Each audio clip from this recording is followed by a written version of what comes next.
along with the hypercharge, and Sergeant still unsafe. The support from Beyond's there too, and revenant xspark do the unthinkable and take down Crazy Raccoon. Alright, so LCQ's day 2 was somehow 10 times better than day 1.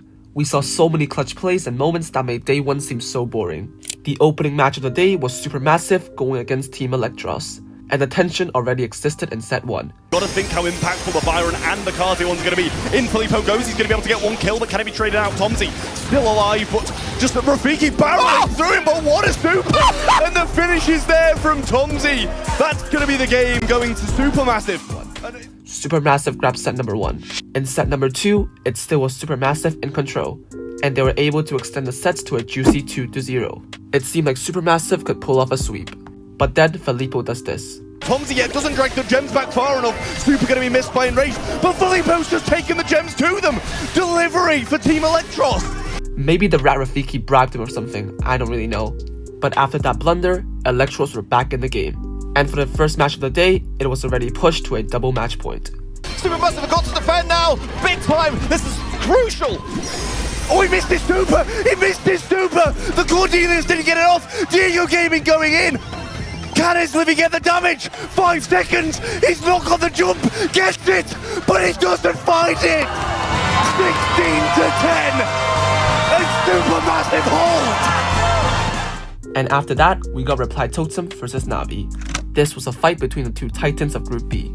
And to be fair, I thought it's gonna be like a relatively close match, but Totem just seemed so strong. In all 3 sets, Navi just seemed like they couldn't even do anything, whereas Totem just seems so comfortable every single game.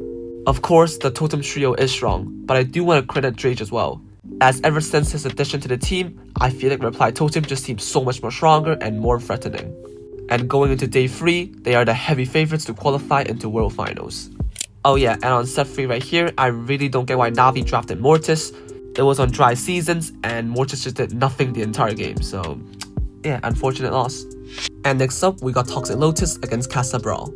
This was the match to watch for the entire day, as Casa seemed like a really strong team into postseason, and while Toxic Lotus, well, they're just Toxic Lotus, right?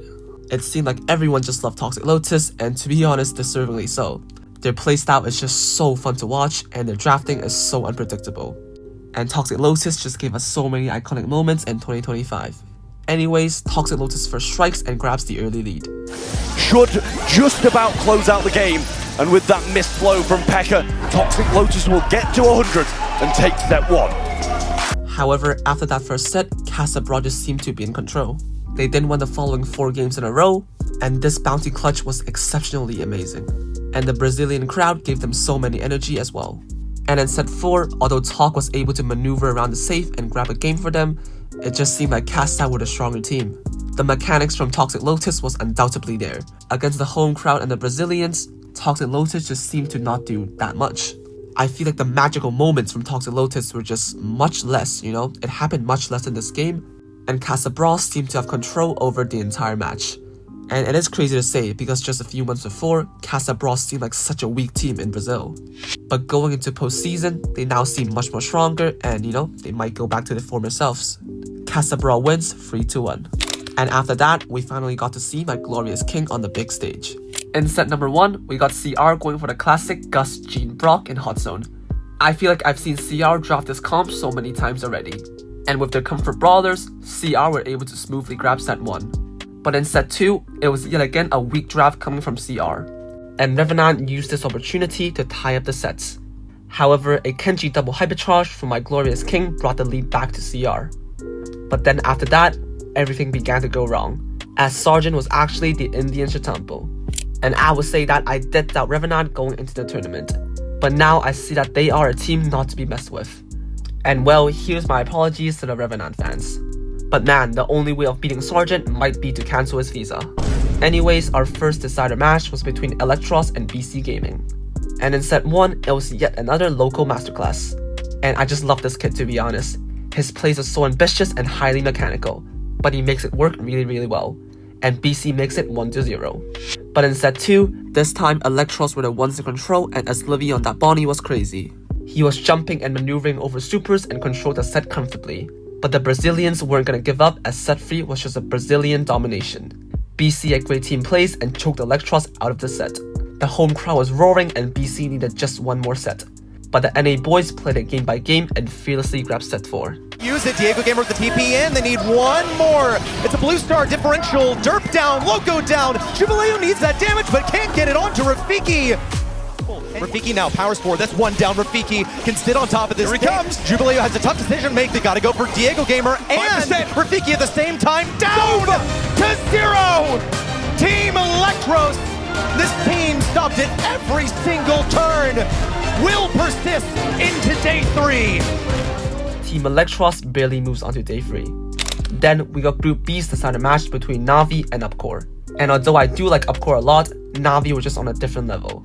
The EA boys were comfortably ahead the entire match, and Na'Vi wins 3-1. And after that, we got the rematch from day 1, Rivals versus Toxic Lotus. And in my opinion, this might be up for debate to be match of the year. Just like in the first encounter, Rivals had an amazing start, grabbing the opening 2 sets. Ball pass forward. No! Intercepted by Engine, but the mind control. How long will it last? Wiggle breaker! In the back left, Mameshi has got it! But just like in day 1, Toxic Lotus failed to give up. Super's after all of Rival Esports in a lead in their favor. Tok being as low as he is now, it's going to be tough to come forward, but Engine snipes Terry out of formation, and now Toxic Lotus have a lead. Hypercharged super from Ameshi might be required, but he's too low to make anything happen. With IC falling, Toxic Lotus solidify their lead, one they searched for much of that round. 4 wins in a row brings Lotus back into the game. And it seemed like a reverse sweep would happen just like in day 1. Ball launcher takes IC very low. That's going to be a super now forced out of the dug. Terry a little bit low sandbags, come up and Engine gets taken down. Montage, not enough. Brought back into the game, and there's a super from Tok that takes IC low yet again. They're picked off the dug, and the rest is easy. A little bit low. IC runs him down. Montage active, and OU and Tok are forced to the back of the map. IC still has a res. OU trying to reposition, but he of course triggers that super from dug. It's on OU. Run Grey against the world. And Rival Esports don the helmet! But unfortunately for Lotus, their 2025 season would end in Brazil. And you know, it was still a breakout season for the Chinese. These guys got wins against Tribe, Loud, and many other teams in different competitions. And you know, it shocked everyone, to be honest. I had no clue who OU, Tok, or Engine was before this year, but now we all love them as mechanical wizards. And in 2026, if they keep on improving, I'm sure they will reach the World Finals. Anyways, in the closing match, it was CRAZIER Raccons against Inner Circle. And you know me, of course I'm rooting for my glorious King Tensai. インナーサークルよりレベナントの方が強いと思っているので、上がってこないと思っています。 Look at the confidence from Tensai, and my goat was not wrong. A Milk Creo team up in set 1 gave CR the early lead. And skipping set 2, in set number 3, this time it was a Tensai masterclass. For a pass up to Tensai, can't receive that ball, fumbles several times because of the gadget, and Moya is going to be taking all the hits. 1 kill on Narama would secure this. Little bounce pass over to the guy while he's safe inside the goal. And with a dancing boost from Milk Creo, CR headed into set 4 looking for the win. And my GOAT Tensai pocketed Rama throughout both games, locking the Ollie out from any hypercharge shenanigans. It's dodge! Could that be a kill? Just a few seconds to go. Inner Circle looking for anything possible, but it's just not there! And these will be the remaining 4 matches tomorrow. All 3 East Asia teams are in day 3 and they all have a chance to travel to Stockholm. I've been loving the LCQs and I'll see you guys tomorrow for even more hyped games.